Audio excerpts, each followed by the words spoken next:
Assalomu alaykum. Biz bo'linish belgilari, tub, murakkab sonlari haqidagi birinchi testning 10-misolida qolgan edik va 11-dan davom etyapmiz. 11-savol. 1 va 200 kesimida 8 ga qaraladigan sonlar nechta?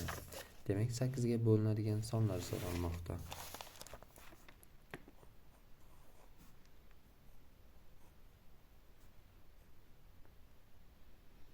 1 va 200.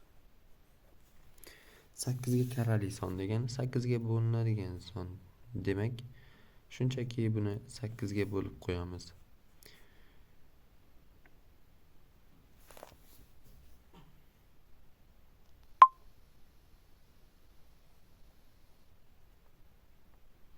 Demak, 25 ta ekan. Bu D javobda ko'rsatilgan. 12-si. 200 dan katta eng kichik tub sonning raqamlar yig'indisini toping. 200 dan katta eng kichik tub sonning raqamlar yig'indisini toping. 200 dan katta tub son. 200 dan katta tub son bu 207 son hisoblanadi va uning raqamlari yig'indisi 9 bo'ladi. Bu D javobda ko'rsatilgan. Xo'p. Demak, mana shu son 5 xonali son 12 ga qoldiqsiz bo'linsa, A ning qiymatini toping deyapti. Xo'sh, yozib olamiz. Bu D bo'ldi.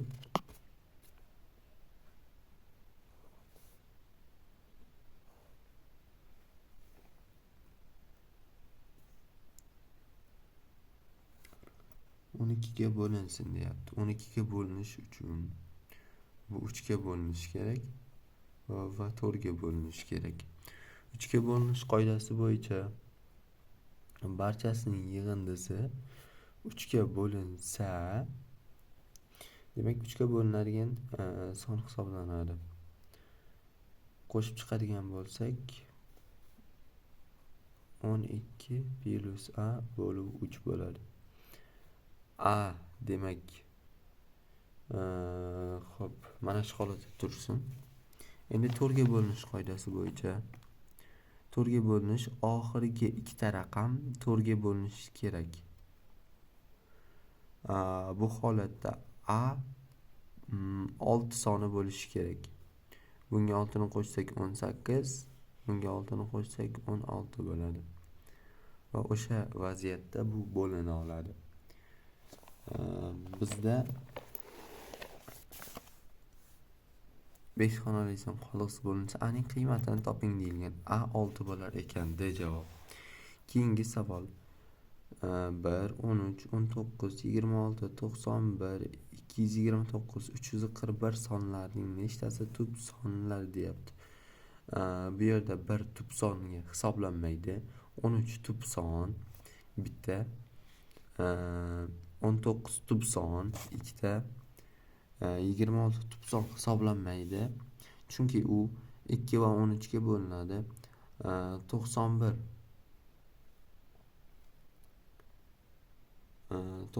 ham tub son hisoblanmaydi.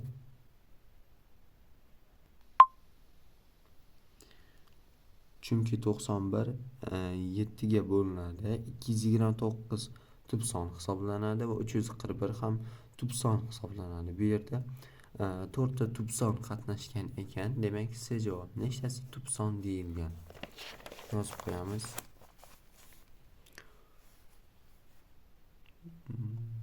13-siniki javobi D edi va 14 da 6 ta tub son 4 ta tub son qatnashgan ekan. 4 ta tub son. C javob. 15-misolga o'tamiz.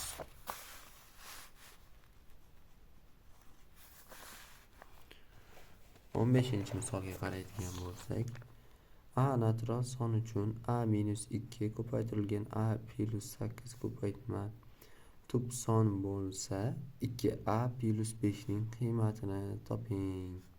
Tub son bo'lish uchun bunisi 1 ga teng bo'lishi kerak yoki bunisi 1 ga teng bo'lishi shart. Unda yozib ko'ramiz. A minus 2 a plus 8 hop buni tenglaymiz 1 ga a teng 3 chiqadi. Agar buni tenglasak 1 ga a teng minus 7 chiqadi. A natural son degani uchun bu kirmaydi va javobimiz a teng 3 bo'ladi. Agar shunaqa bo'ladigan bo'lsa 2a plus 5 ning qiymatini so'ramoqda.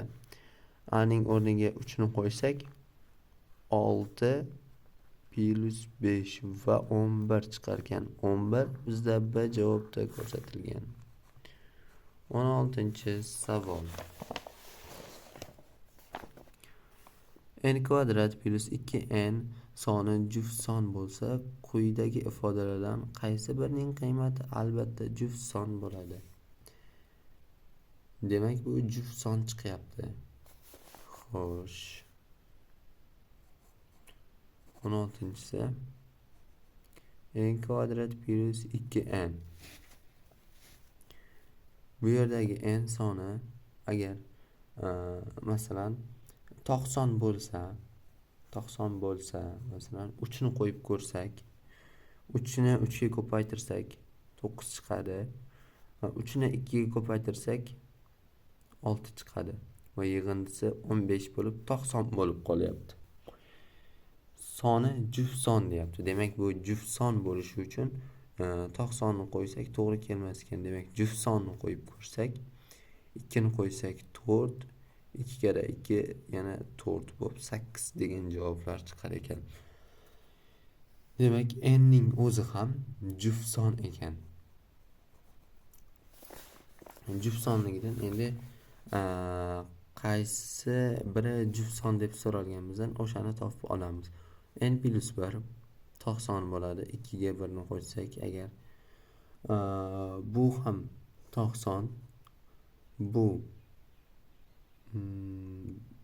ham tog' son, oxiridagi bir qo'shilib qoldi. Mana bu juft son. D javob. 17-si. A va B raqamlari uchun xo'sh. Mana shu so'ralibdi. Yozib olamiz. A 7 5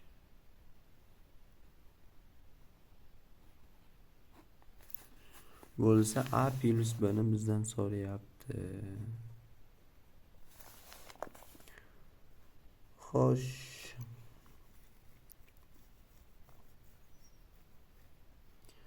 Yoyib chiqamiz. 10 ta A plus 7 qaus ichida ko'paytirilgan 5 80 ta plus B. Xo'sh. 50 ta A plus 35 teng 80 plus B.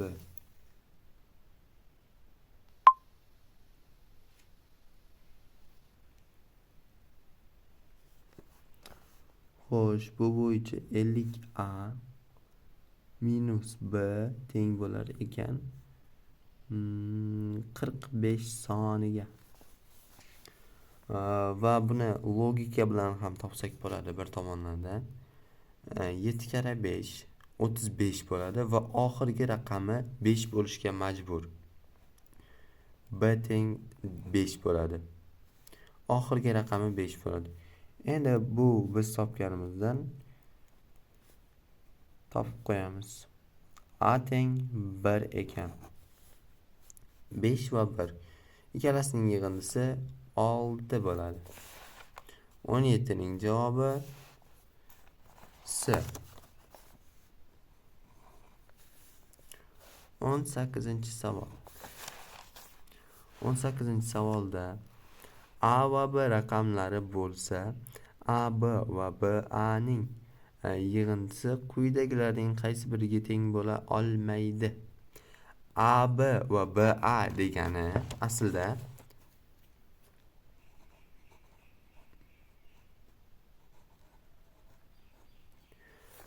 bularni 11 tadan takrorlash degan so'z yasagan bo'ladi. 11 tadan takrorlash ifodasi. Mana bu 10 bo'ladi. Xo'p, bunga B ni qo'shsak 11, bunga A ni qo'shsak 11. Va bular ikkalasi birgalikda 11 ta A plus B. Bu degani 11 ga karrali son. 11 ga bo'linadigan son. Xo'sh, 44. 11 ga bo'linadi. 4 kere 11 55. Bu ham bo'linadi. 67 bo'linmaydi. 88 ham bo'linadi. Demak, C javob quyidagilarning qaysi biri bo'la olmaydi?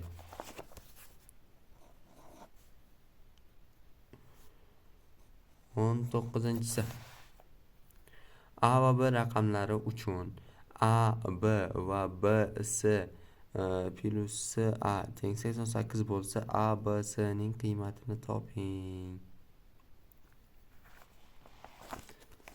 Xo'sh, yechib ko'ramiz.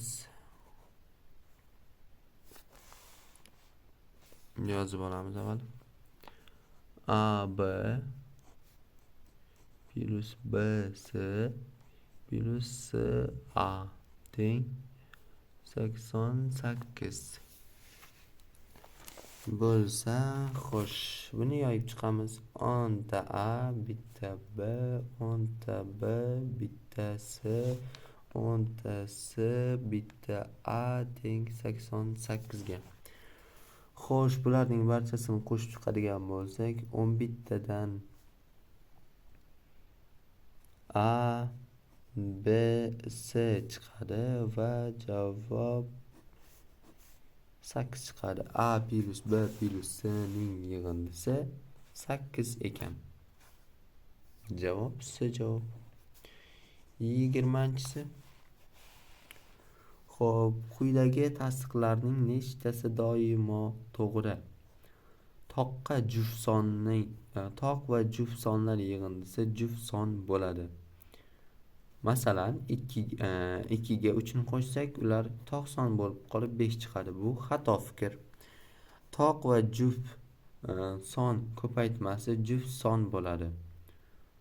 Toq va juft son ko'paytmasi juft son bo'ladi. To'g'ri.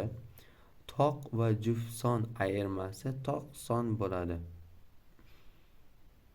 Masalan, 7 dan 2 ni ayirsak 5 chiqishi mumkin. To'g'ri. Lekin toq va juft son ayirmasi doim toq son bo'ladi. Bu yerda bitta chalkashlik bor. Juft son toq songa bo'linmaydi. Ba'zi hollarda bo'linadi, ba'zi hollarda esa bo'linmaydi. Shunda bizda ikkita javob bilan B javob chiqadi.